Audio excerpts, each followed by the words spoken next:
So there's been a lot of talk about Chris Christie lately for lots of different reasons. And my premise today is to talk about why Chris Christie will not only never get anywhere near the presidency, it's to talk about why he will never get anywhere near the nomination for president. And let me, before I talk about Chris Christie, let me say that I feel that I have a pretty good nose for which actors can play well on the big stage and which can't. For example, I maintained long before Rick Perry got in the race in 2012, and remember, Rick Perry was going to be the next big thing. I always maintained that Rick Perry could only play in Texas, that his sort of macho, homespun act was never fit for the national stage, and that Rick Perry was frankly not smart enough to navigate all of the cross currents, all the complication that one has to deal with as a presidential candidate. And his stumble-bum performance during the Republican primary season bore that out. Likewise, I never felt that another next big thing, Fred Thompson of Oklahoma, could play. Having a deep baritone voice and a Hollywood platform does not equip you to be a good presidential candidate. I've always maintained, and today maintain as strongly as ever, that Sarah Palin would never, ever run for presidency. And the reason she would never run is because as much as Sarah Palin loves attention, she hates scrutiny. Scrutiny is when people ask you real, challenging questions about real-world things and expect an answer. Attention is the sort of thing that you get on TMZ. So there's a reason that Sarah Palin hides out at Fox News or at conservative forums. She's well protected there. She wouldn't last a day out in the real political world. Now, I will admit that I did whiff on one next big thing. I actually thought back in the day that Wesley Clark was going to be a successful candidate. And I missed that one because as smart as Wesley Clark is, it didn't occur to me that this is a guy with no political skill and no political background. So the minute he actually jumped into the race, he had no idea what he was doing and was floundering from the start. But let's get to Chris Christie. There are three big reasons why Chris Christie will flop as a presidential candidate. And the first has to do with his personality. And his personality relates very much to the problem that he finds himself in right now with Bridgegate. We've seen a lot of stories lately about how Bridgegate hasn't affected his popularity. This or that poll shows people haven't changed their minds about him at all. I disagree with all that. Bridgegate is one of those events that goes into our little list that we keep in our heads about candidates that helps form our image of them.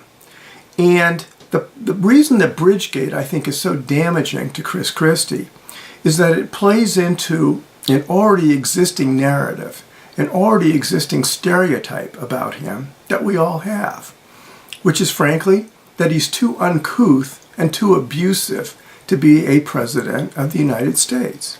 We essentially have the image of Chris Christie as Tony Soprano, but without the charm.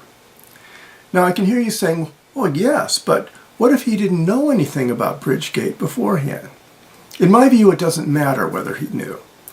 In fact, I do believe that he knew, but even if he didn't, just as a head coach of a football team is responsible if the team is constantly offside or constantly committing personal fouls, so Chris Christie will ultimately be held responsible for the conduct of these people that he handpicked.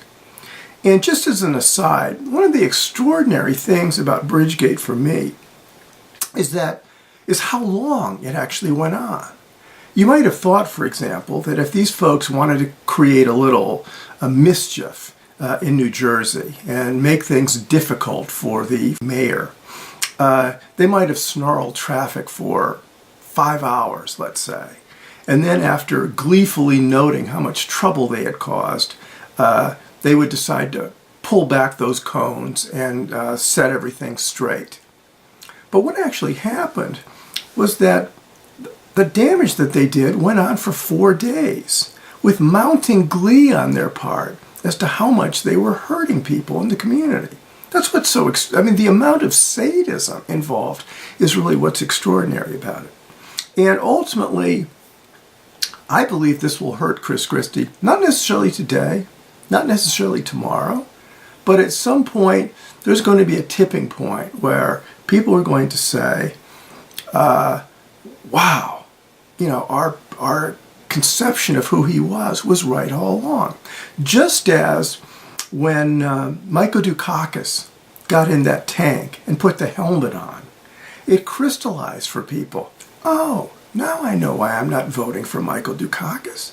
He's not dynamic enough. He's not manly enough to be president. Just as when Ed Muskie began to tear up in defense of his wife in New Hampshire, people said, yeah, there's something wrong about that guy. I'm not going to vote for him. There are things that happen that sort of crystallize in our minds why somebody is inadequate. And I think this is one of those things for Chris Christie. Now, I stated as my reason number 1, his personality. My reason number 2 is also his personality. That is, Chris Christie is simply too narcissistic to be the President of the United States. And I first realized this when I watched him give his nomination speech for Mitt Romney at the Republican Convention in 2012. I watched in amazement as I thought, he's barely mentioning Mitt Romney. This isn't a speech about the merits of Mitt Romney. This isn't a speech about why we should vote for Mitt Romney. This is a speech about Chris Christie. And I wondered, who wrote this speech? Didn't anybody vet this speech? This is a Chris Christie 2016 nominating speech. And the fact that Chris Christie was so tone deaf that he could get up and give that speech speaks volumes about the shortcomings of his sort of perspective on the world. I don't think the American people will accept somebody who is as self-involved and self-centered as Chris Christie. The third reason why I think Chris Christie will fail as a presidential candidate is that, simply put, he has no political base. The Republicans have no truck with Chris Christie. They're not interested in Chris Christie. In fact, Chris Christie is sort of a media creation. As the Tea Party's fortunes have begun to sag in the last year or so, we needed somebody who could embody the virtues of moderation, of bipartisanship. And Chris Christie was, the most available person to fill that void. And so he's been put on this pedestal. But the Republican Party has no interest in nominating Chris Christie. In fact, there is a deep suspicion of Chris Christie among Republicans. Now, nowadays, they're defending him in the context of Bridgegate, but that's only because Chris Christie is being attacked by perceived liberals. So Republicans are defending him on the doctrine of the enemy of our enemy is our friend. But once he superficially moves out from under Bridgegate, they're going to go back to hating Chris Christie again. In fact, a lot of Republicans think that Chris Christie was trying to sabotage Mitt Romney during his courtship of Barack Obama toward the end of the campaign. And to be honest, I think there may be some truth to what they were saying. Now, let me qualify that by saying that nothing that Chris Christie could have done or didn't do would have had any effect on the outcome of the presidential race. After Mitt Romney's disgraceful 47% speech in Boca Raton, he was finished as a candidate. But nonetheless, I didn't see any great enthusiasm on Chris Christie's part for propping up the fortunes of Mitt Romney. So Here's a guy without a real political base, without a real political constituency, who is undermined by his own personal excesses. And to me, that means he can play in New Jersey, but he cannot play on a national stage. So when I look into my crystal ball, I see a successful political career for Chris Christie, but I see it in the Garden State. I see it in New Jersey. Because after all, in New Jersey, he's kind of a made man. I'm Jeff Rowan. See you next time.